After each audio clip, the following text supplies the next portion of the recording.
네, 이번엔 국제 정세 살펴보겠습니다. 러시아와 우크라이나 전쟁 당사국 정상들의 종전을 위한 세계 담판 회담이 조율되고 있습니다. 트럼프 미 대통령이 적극적인 중재자 역할을 하고 있는데요. 이 세계 회담이 순항할 수 있을까요? 관련 내용을 권기창 전 우크라이나 대사 연결해서 짚어보겠습니다. 대사님 나와 계시죠? 네, 나와 있습니다. 안녕하십니까? 예, 안녕하십니까 대사님.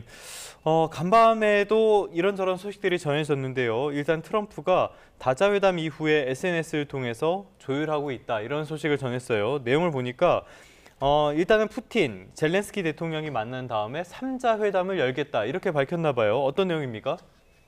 네, 우선 그 트럼프 대통령이 밝힌 내용이 말씀하신 대로 한 2주 내, 앞으로 2주 내에 그 푸틴 대통령이 젤렌스키 대통령을 만나고 그다음에 이어서 그 회담이 잘 된다면 트럼프 대통령까지 끼어서 3자 회담으로 하겠다는 그 내용입니다. 예. 네. 그것은 이제 그런 식으로 구조를 만드는 것은 우선 젤렌스키 대통령과 그 푸틴 대통령 두 사람이 만나서 합의해야 될 것도 있고 그러면 3자 회담에서 논의할 게 있거든요. 그러니까 이 젤렌스키 대통령과 푸틴 대통령이 만나면 우크라이나의 영토 활용 문제가 집중적으로 토의될 것이고 그다음에 트럼프 대통령을 포함한 3자 회담이 되면 그것은 우크라이나의 안전보장 문제라든가 그다음에 또 트럼프 대통령이 또 중재해야 될 부분 그런 게 있기 때문에 이제 이 회담을 이 두 체제로 그렇게 구분한 것입니다. 네. 자, 트럼프가 어제 푸틴 대통령에게 직접 전화까지 걸어서 적극적으로 중재하는 모습을 보였는데 어제 이제 대사님께서 이 자리에 나오셔서 말씀을 해주셨듯이 트럼프에게도 이번 이슈가 굉장히 정치적으로 자신에게도 중요한 이슈이다라고 평가를 해주셨잖아요. 네. EU 정상들이 이제 동석을 했다는 것도 좀 영향을 미쳤을까요? 네, 그렇게 볼 수 있죠.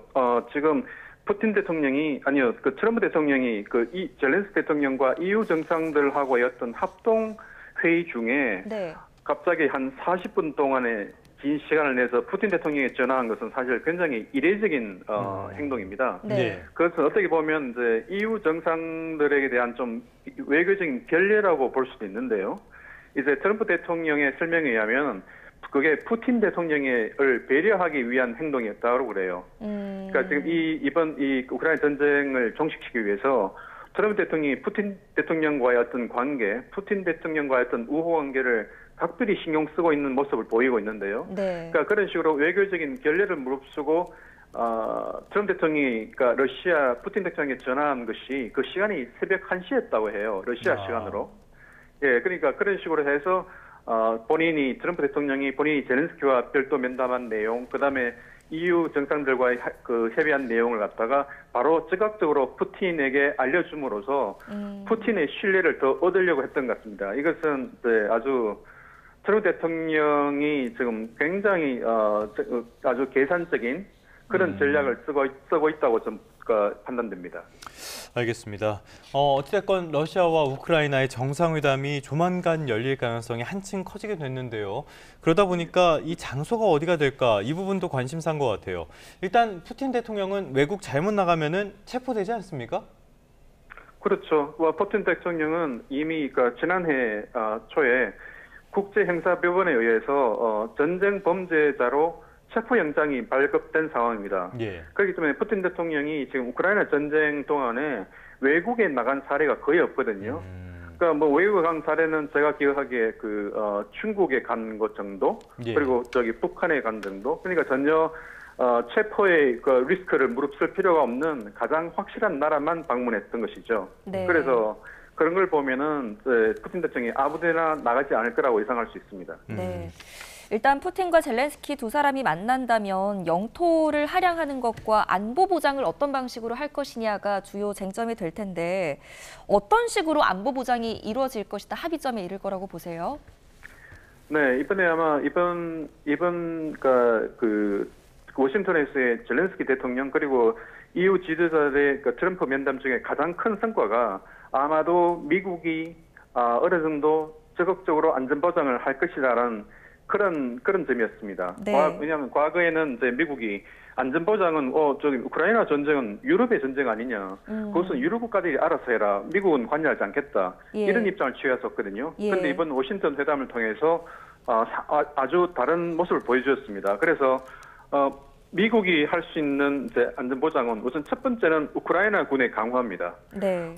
안전보장이라는 그 목표가 결국은 러시아의 재침공을 막은 거기 때문에 우선 우크라이나 군에 대해서 무기 지원 또는 우크라이나 군 훈련 지원 이런 걸 통해 가지고 전체적으로 미국과 유럽이 우크라이나 군을 강화시킨다는 것이고요. 두 번째로는 유럽이 이제 그 의지의 그 연합 국가들이 있는데 네. 의지의 연합은 Coalition of the Willing이 돼서 우크라이나의 안전보장을 제공하기를 희망하는 이제 국가들의 연합을 말합니다. 그러니까 이런 의지의 연합 국가들이 병력을 다국적으을 파견해서 우크라이나에다가 배치할 수 있고요. 네. 또 그렇게 배치한다면은 그다음에 거기서 이제 미국이 지원하는 것이라는 것인데 네. 의지의 연합 국가들은 그러니까 나토의 규약 아티클 5조 그러니까 5조와 같은 5조 내용이 한 회용국이 공격을 받으면 그것은 집단에 대한 그 공격을 간주한다는 집단 안전보장이거든요. 네. 그래서 그 의제 연합 국가들이 어떤 하나의 작은 나토를 만들어서 이 아티클 5조를 갖다가 지금 집어넣을 수가 있고요. 그다음에 거기서 미국의 역할은 트럼프 대통령이 지금 지시한 내용이라고 대변인이 밝혔는데 미국은 공정 지원 가능성을 얘기했습니다. 예. 말하자면 미국이 그 공중 지원이라는 건 예를 들어 뭐 패트리엇 시스템 같은 걸 해서 어떤 방공망을 제공할 수도 있고 그다음에 이제 미국이 그 전투기 같은 걸 출격해서 유사시 어떤 공중전에 대해서 대비할 수 있다 그런 얘기인데 네. 어쨌거나 중요한 것은 미국이 안전보장에 대해서 아주 강한 의지를 보였다는 점 그것이 굉장히 중요한 부분입니다. 네, 어떤 방식이냐도 중요하겠지만 젤렌스키 대통령 입장에서는 이것이 깨어지지 않는 약속으로 행해질 것이냐도 굉장히 중요할 것 같습니다. 자, 그렇다면 네. 지금 이 트럼프 대통령이 젤렌스키 대통령과의 백악관 회담에서 우크라이나 지도를 걸었다 이런 소식도 전해지고 있습니다. 이거는 이제 영토 할양하는 것은 불가피하다 이렇게 무언의 압박이었다라고 봐도 될까요? 무언의 압박이라는 그런 요소도 있습니다. 근데 예. 사실은 일반적으로 그러니까 국가가 전쟁을 어떤 양국이 전쟁을 했고 그다음에 그걸 전쟁을 종식하기 위해서는 할 경우에는 이제 그 현재의 전선이 새로운 국경선이 된다는 것은 사실 어떤 국제사회의 룰 같은 그런 겁니다. 네. 그러니까 당연히 젤렌스키 대통령도 종전을 위해서는 일정한 정도의 영토 할양이 불가피하다는 걸 인식하고 있을 거예요. 그런데 네. 이제 이런 것을 토의하기 위해서 지금 트럼프 대통령이 백악관에다가 우크라이나 지도를 걸어두고 이제 설명을 하고 대화를 나눴는데 네. 사실 뭐 영토 할양 같은 문제를 직접 서로가 보고 쉽게 소통하기 위해서는 이제 그런 지도를 갖다 놓는 것은 충분히 예상할 수 있는 일입니다. 만약에 백악관에서 이 지도를 준비하지 않았다면 저는 우크라이나 쪽에서 지도를 준비해 갔을 거라 생각합니다. 왜냐하면 네. 그래야 쉽게 영토 문제에 관해서 눈으로 직접 확인하면서 쉽게 소통이 가능할 테니까요. 네. 이 영토 할양 문제는 젤렌스키는 일단 푸틴과 직접 만나서 이야기를 하겠다라고 이야기를 하고 있고 네. 지금까지는 그래도 우크라이나, 유럽은 영토 할양은 좀 받아들일 수 없다 이런 입장이었잖아요. 간극을 좁히기가 쉽지는 않을 것 같은데요. 네, 간격이 쉽진 않죠. 이거는 뭐 영토 할양 문제는 우크라이나 안전보장과 더불어 가장 핵심적인 이 러우 전쟁 종전의 아주 핵심적인 부분입니다. 네. 그래서 굉장히 어렵지만 하지만 뭐 결국은 과거의 많은 전쟁들이 그렇게 해서 새로운 영토 획정에 합의해서 종전을 이룬 것처럼 뭐 불가능한 것은 아닌 거고요. 네. 결국은 우크라이나 젤렌스키 대통령은 아주 어려운 선택에 직면해 있습니다. 이제 국내적으로 영토 할양을 우크라이나 국민이 대부분이 반대하고 있는 상황에서 종전을 위해서 이제 그런 어려운 결정을 해야 되는 거거든요. 네. 그래서 어떤 영토 획정은 이 푸틴 대통령이 요구하고 있는 그런 그대로 그러니까 영토 획정이 이루어지는 게 아니라 제 생각에는 우크라이나 젤렌스키 대통령 쪽에서 새로운 안을 만들어서 전달하고 그걸 해서 또 이렇게 협의를 하는 그런 과정이 좀 생길 것 같습니다. 네, 알겠습니다. 다음 주에 한미 정상회담이 예정되어 있습니다. 그리고 앞서 저희가 전해드렸듯이 우크라이나 러시아 단판 회담도 조만간 예정이 되어 있는데 우리 정부로서는 굉장히 중요한 시점에 이 한미 정상회담이 예정되어 있다는 점이 굉장히 주목할 만한데 북한과 미국과의 대화에서 우리나라가 패싱을 당한 채로 이게 이루어지지는 않을까 이런 우려도 나오거든요. 어떠한 외교적 노력이 필요하다고 보십니까? 네, 그런 패싱할 우리나라가 패싱될 가능성은 항상 있습니다. 이번에 그 트럼프 대통령이 알래스카 정상회담에서 푸틴 대통령의 입장을 굉장히 강하게 지지해 준 것만 하더라도 얼마나 이게 우리 한반도에서도 강대국 간의 어떤 합의가 우리 머리 위로 이룰 수 있다는 걸 항상 염두에 둬야 되거든요.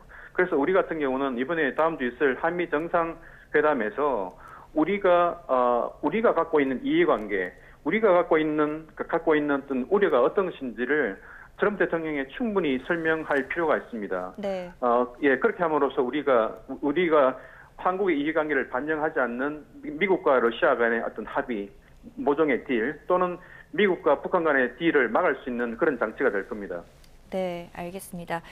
자, 우크라이나와 러시아 간의 세기의 담판 회담이 예정되어 있습니다. 여기서 어떤 결과가 나올 것인지 저희도 한번 지켜보도록 하겠습니다. 지금까지 권기창 전 우크라이나 대사 연결해서 자세한 내용 짚어봤습니다. 잘 들었습니다, 대사님.